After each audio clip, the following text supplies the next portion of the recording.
আসসালামু আলাইকুম বন্ধুরা। কেমন হতো যদি আকাশ থেকে বার্গার, মিটবল, ফ্রাইসের বৃষ্টি হতো? কি একেবারে স্বপ্নের মতো লাগছে না শুনতে?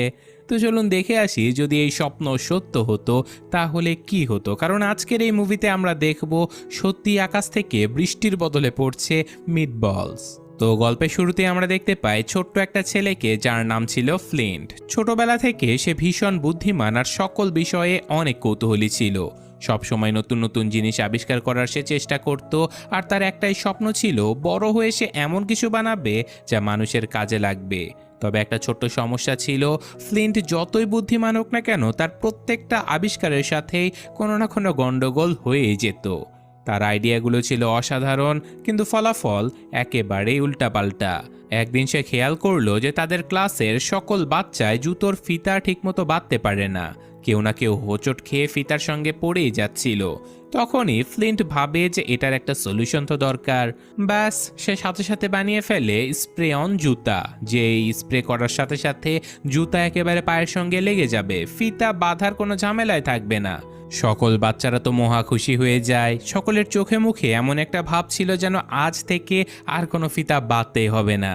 কিন্তু তখনই একটা ছেলে হঠাৎ করে প্রশ্ন করে বসে যে আচ্ছা, জুতা পরা তো হলো, এখন জুতাটা খুলবো কিভাবে?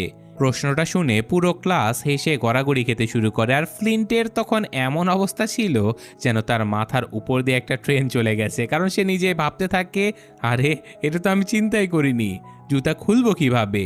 কারণ সত্যি বলতে সে নিজেও সেই জুতা খুলতে পারেনি। প্রত্যেকটা বাচ্চা তখন জুতা খোলার আপ্রাণ চেষ্টা শুরু করে দেয়, কিন্তু শেষ পর্যন্ত কোনো সলিউশন না পেয়ে কাঁদতে কাঁদতে ফ্লিন্ট বাসায় চলে আসে। তারপর মরিয়া হয়ে জুতা খোলার চেষ্টা করতে থাকে, আর টানাটানি লাফালাফি সে সবই করে, কিন্তু জুতা আর খোলে না। এদিকে তার বাবা মাও একেবারে দিশেহারা, কেউ টানছে তো কেউ ওই জুতাটা কাটার কথা ভাবছে। পুরো বাড়িতে যেন জুতো খোলার একটা অভিযান শুরু হয়ে গেছে। তার বাবা তো আগে থেকে তার ছেলের এইসব আজব আজব আবিষ্কার দেখে একেবারে বিরক্ত হয়ে গিয়েছিল। কিন্তু ঠিক তখনই ফ্লিন্টের মা এসে তাকে বকা না দিয়ে উল্টে আরো উৎসাহ দিতে শুরু করে। তিনি ফ্লিন্টকে বলে যে তুমি একদিন অনেক বড় বিজ্ঞানী হবে বাবা। ফ্লিন্ট তখন মন খারাপ করে বলে, না মা, তুমি শুধু শুধু আমাকে ভালো লাগানোর জন্য এইসব কথা বলছো। তখন তার মা হাসি মুখে বলে যে কোনো জিনিয়াস একদিনে জিনিয়াস হয় না, ব্যর্থতা ছাড়া কেউ বিজ্ঞানী হতে পারে না।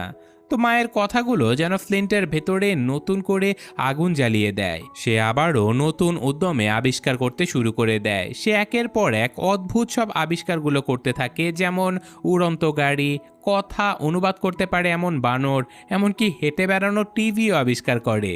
এছাড়াও টাক মাথায় চুল